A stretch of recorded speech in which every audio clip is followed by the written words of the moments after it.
생활 속 법률 히어로 이승우 변호사의 사건 파일.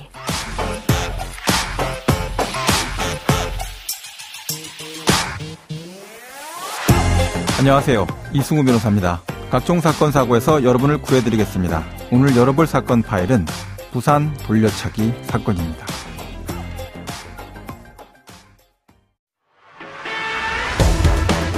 이른바 부산 돌려차기 사건의 가해자가 피해자의 집 주소를 외우고 보복을 예고했다는 의혹에 대해서 교정당국이 가해자에 대한 조사에 나섰습니다.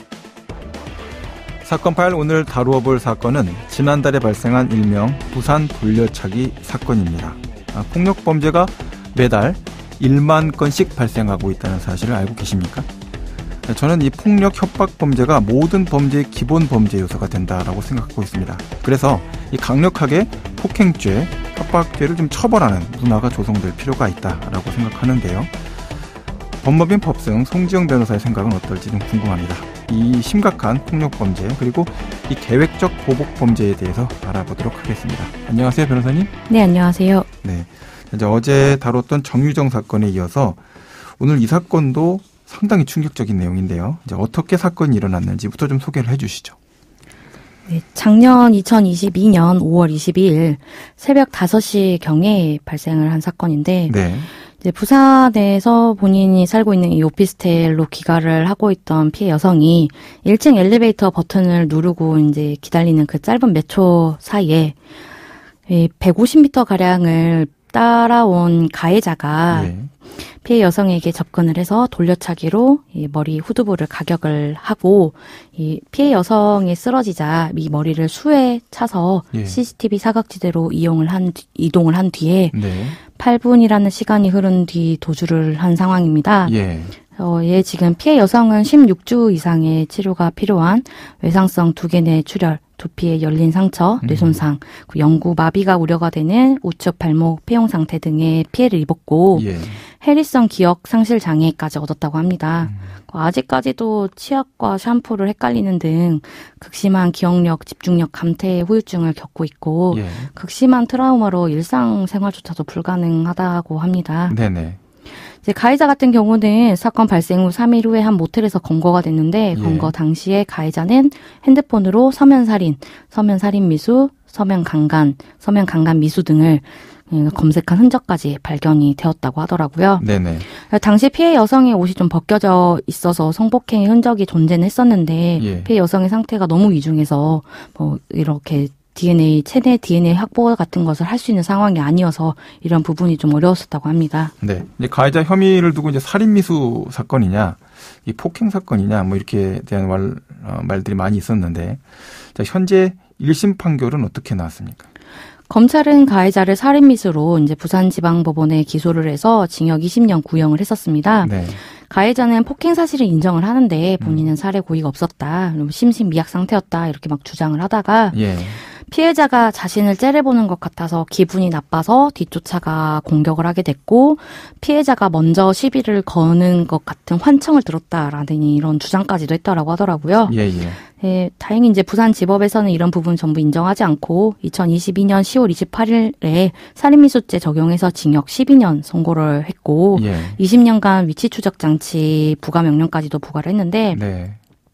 가해자는 이제 형이 너무 무겁다, 살인미수는 인정할 수 없다라면서 항소했고 검찰 역시 형이 너무 가볍다 해서 이제 항소를 한 상태입니다. 네. 6월 12일 2시에 지금 항소심 선고가 났는데 예. 이제 성폭력을 위한 폭행이 인정이 된다라는 판시와 함께 징역 20년 선고를 받았다고 합니다. 네.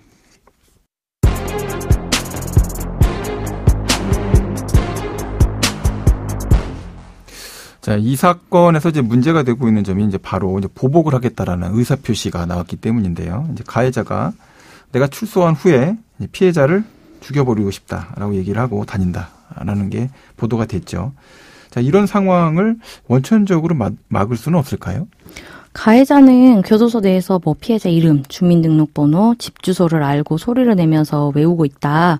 이러면서 이제 전 여자친구한테 해당 내용을 적은 편지도 보내기도 하고, 함께 교도소에서 같이 지낸 동기한테도 출소 후에 보복해야 할 여성이 있다. 이 사건 피해자를 죽여버리고 싶다.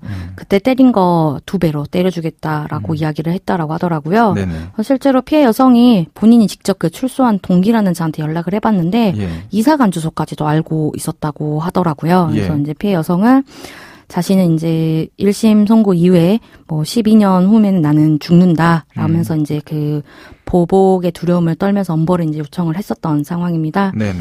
이제 사실 이런 경우에 가명조서나 저희가 피해자 보호를 인적사항 보호를 위해서 피해자 인적사항을 열람 등사를 할 경우에는 이제 검찰에 이렇게 허가를 받아가지고 진행을 하게 되어 있는데 네네. 안타깝게도 이 사건 같은 경우에는 가해자가 예. 피해 여성에게 민사소송을 진행을 하면서 예.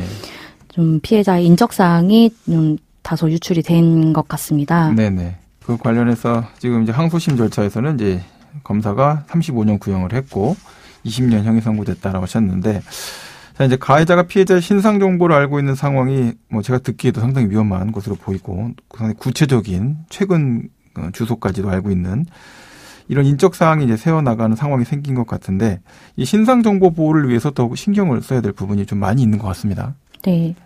아무래도 이런 상황이 발생을 하다 보면 국민들 입장에서는 피해자 보호 조치 너무 미비한 거 아니야? 이런 의구심 좀 들 수밖에 없습니다. 네네. 사실 이 사건은 아까 말씀드린 것처럼 민사소송을 제기를 하면서 사실 민사소송은 국민들 누구나 다 소송을 제기할 수 있는 부분이고, 이게 피해자가 가해자를 상대로 소송을 제기한 건가요? 가해자가 피해자를 가해자가 상대로. 피해자를 상대로 네. 민사소송을 제기를 했다고요? 네.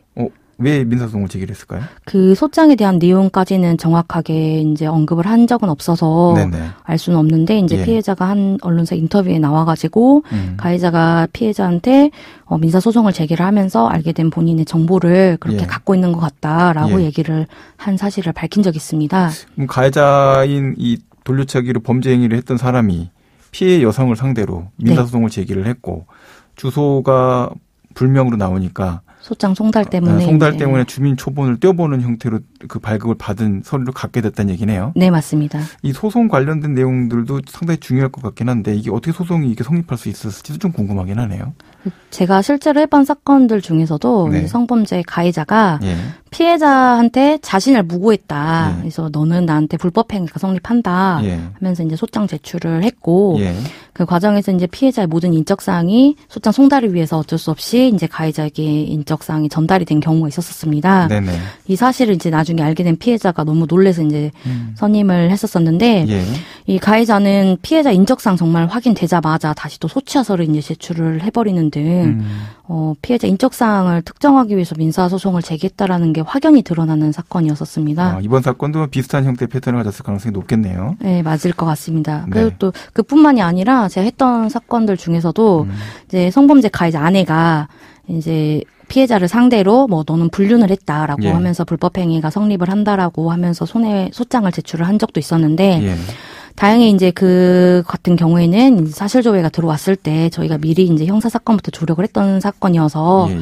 해당 부분을 미리 캐치를 해서 곧바로 사실 조회가 허가되면 안 되는 사유에 대한 의견서 제출을 하면서 모든 송달 장소를 저희 법인 이름으로 놓는 식으로 해서 인적 사항 열람을 방어를 할 수 있었습니다. 사실 실제로 이런 사건들이 발생을 하는 경우가 있다 보니까 예. 피해자 입장에서는 뭐 평생 보복을 두려워할 수밖에 없고, 실제로 그 피해자분들은 내 주민번호를 바꿀 수 있는 방법이 있냐, 내가 어떻게든 내 이름을 바꿔야 되는 상황 아니냐, 이렇게까지도 문의도 해오시기도 했던 상황입니다. 형사사건 관련해서 수사기관과 이제 법원의 잘못이다라고 볼 수는 없고, 민사재판 과정에서 절차를 이용한 문제가 된 것 같은데, 자, 이제 오늘 부산 돌려차기 사건에 대해서 법적인 이야기를 나눠봤는데요. 이제 가해자의 출소 후에 이 보복에 대한 피해자 보호 조치가 이제 필요한 것 같습니다. 이 내용 좀 짚어주시죠. 사실 중범죄자 재범 방지 대책으로 저희 우리나라가 사용을 하고 있는 방법 중에 하나는 이제 전자발찌 제도가 있는데, 네. 사실 이게 특이하게도 미국 같은 경우에는 재범 위험성이나 폭력성이 낮은 경범죄자를 대상으로 사용을 하고 있더라고요. 전자발찌를. 네, 이런 재범 방지 대책이 부족하다라는 점에 대해서 사회적인 논란이 분명히 존재를 할 것으로 보여지고, 예. 이에 대한 면밀한 검토가 좀 더 필요하지 않을까 싶습니다. 네. 지금까지 송지영 변호사와 함께했습니다. 오늘 말씀 고맙습니다. 네, 감사합니다.